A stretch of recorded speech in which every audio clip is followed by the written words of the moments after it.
kami dari kelompok Kristina akan melakukan diskusi kami mengenai bimbingan konseling. Terlebih dahulu kami akan memperkenalkan diri kami masing-masing. Perkenalkan, nama saya Lisnawati Setepu.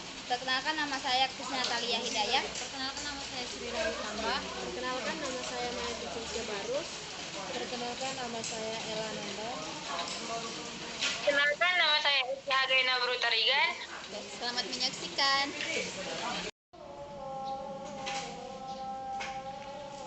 Di sini kan kita melakukan diskusi bimbingan konseling.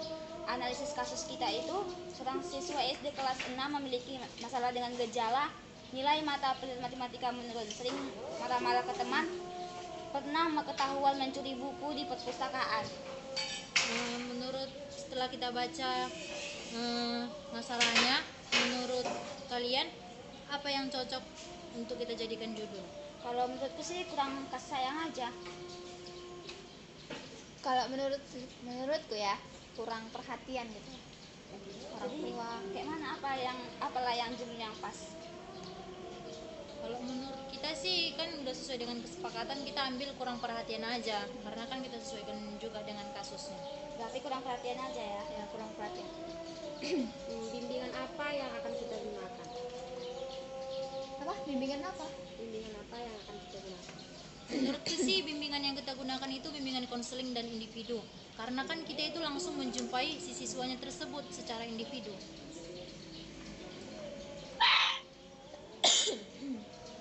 Di dalam kan ada terdapat masalahnya. Menurut kalian, anak kelas 6 SD kira-kira berapa tahun usianya? 11 lah ya. 10, 12 12 juga bisa. ataupun 13? 12. Karena Ya, kan 12. masuk ada juga anak SMP masuk kelas 1 6 tahun 7 tahun. Jadi kita ambil rata-ratanya 7 tahun aja biar dapat 12 tahun. Setuju kau, Ci? 12? Sudah lah.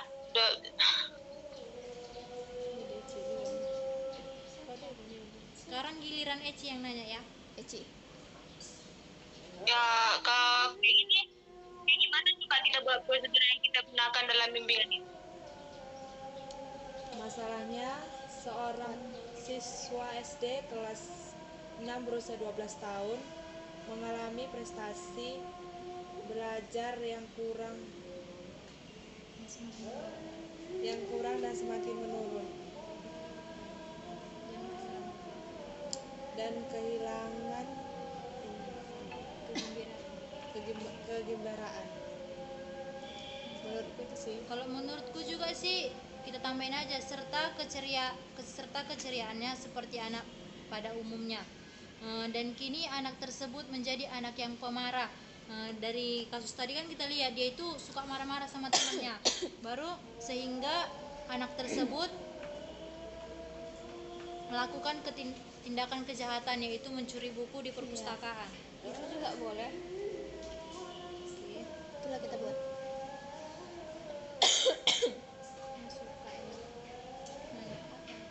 Apalah tujuan dari bimbingan kita ini? Tujuan bimbingan kita. Tujuannya sih yang kalau aku agar anak lebih konsentrasi sih dalam pembelajarannya, khususnya kan matematika. Terus agar anak itu juga mengatasi emosinya terhadap teman-temannya dan lingkungannya, agar kan tidak boleh emosi juga kan anak-anak itu dalam usianya juga. Baik anak-anak mampu bersosialisasi terhadap lingkungannya dan teman-teman sekitarnya. Agar itu juga tidak merasa malu ataupun merasa sendirian dan tidak merasa kesepian lah bahwa ada teman dia di sekitar dia, dan kita memberitahu bahwa orang yang sayang pada dirinya itu banyak. Ada orang tua juga, keluarga dia juga sayang sama dia. Menurut kalian gimana? Boleh sih. Boleh juga sih menurut Eci tadi. Oke. Kalau ini selanjutnya itu bagaimana indikator atau langkah-langkah ya supaya kita memberikan kepada anak tersebut supaya bisa tercerita indikatornya. Kalau menurutku sih indikatornya itu yang pertama kita menjelaskan pada diri anak tersebut bahwa tidak ada yang orang tua yang ingin meninggalkan anaknya. Yang kedua itu membantu anak menerima kenyataan bahwa kedua orang tuanya itu telah bercerai. Yang ketiga, menyadarkan pada diri anak tersebut semua individu mempunyai masalah dan ada solusi dalam setiap permasalahan tersebut. Yang keempat itu membantu anak untuk keluar dari rasa kesendirian, kesedihan, dan tidak percaya dirinya. Yang terakhir itu kita memberikan pandangan serta dorongan dan semangat pada anak tersebut bahwa ia harus meningkatkan prestasi belajarnya karena ia masih memiliki masa depan dan cita-cita yang harus ia capai.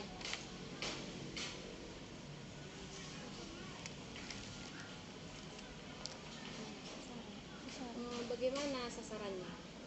Sasaran atau Kalau upaya ya? menurut saya sih sasaran yang cocok kita gunakan itu yang pertama agar anak tersebut mampu menghadapi kenyataan yang ada dan mampu bersosialisasi dengan lingkungan sekitarnya.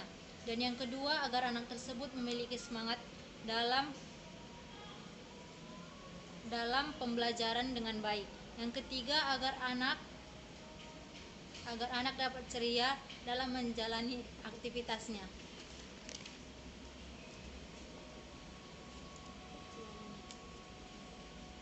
Selanjutnya giliran Eci untuk bertanya.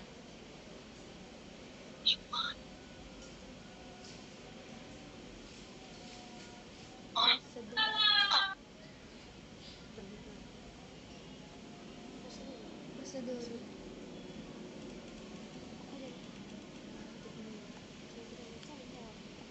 Sama-sama kepala.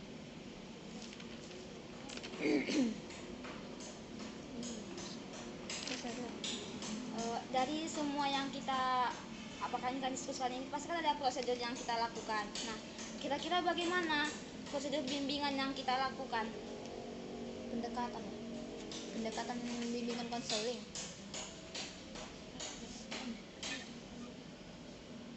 Menurut saya sih bimbingan individu. Karena bimbingan individu itu merupakan layanan yang memungkinkan siswa mendapatkan layanan langsung secara tatap muka untuk mendapatkan pengentasan permasalahan yang dialaminya. Melakukan konseling individu, menyepakati tentang masalah.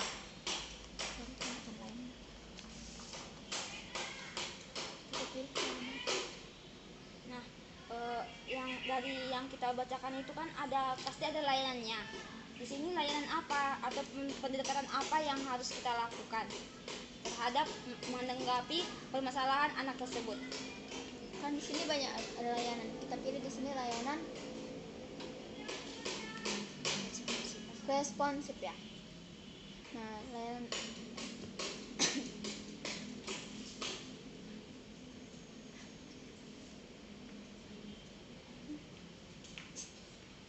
nanti kita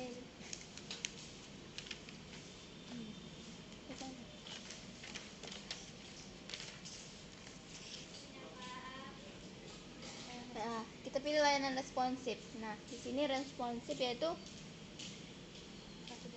suatu bentuk layanan yang sangat penting harus segera ditentukan atau diberikan kepada pihak yang memerlukan, yaitu kepada konseling. Nah, di sini ada strategi yang digunakan. Yang pertama, memberikan konseling secara individual. Yang kedua, referral.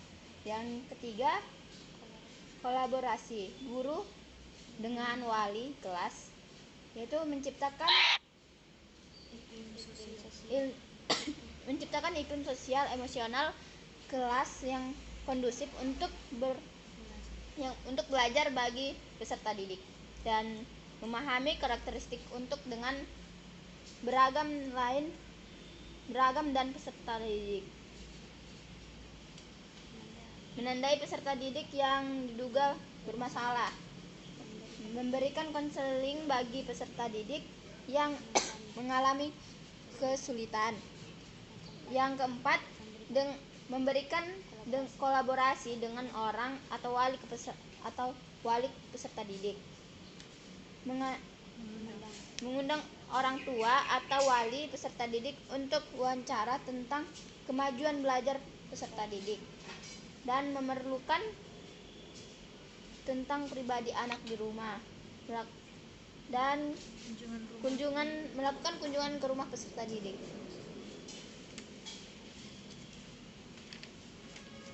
Gimana?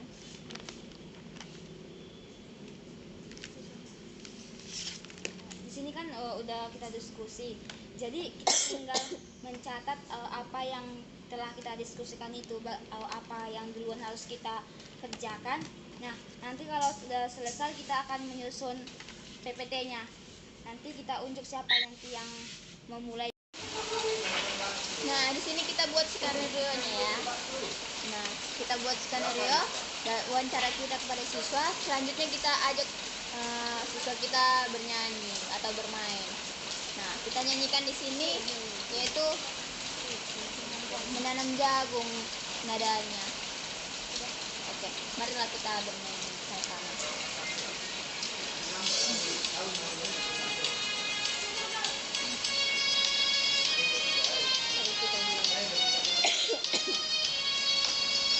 Rajin belajar agar kami kenal, rajin belajar agar cepat pintar, rajin belajar menuntut ilmu, rajin belajar bertanya pada guru. Jangan segan-segan lo, jangan malu-malu bertanya. Jangan segan-segan lo, jangan malu-malu bertanya.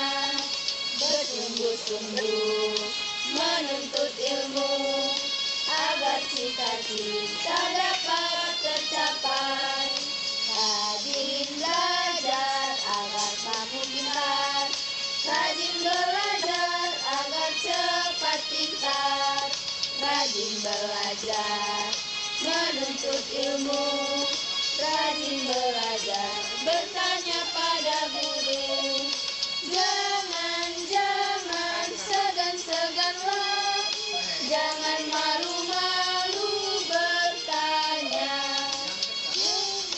Jangan segan-segan lo, jangan malu-malu bertanya. Oke, sudah bisa.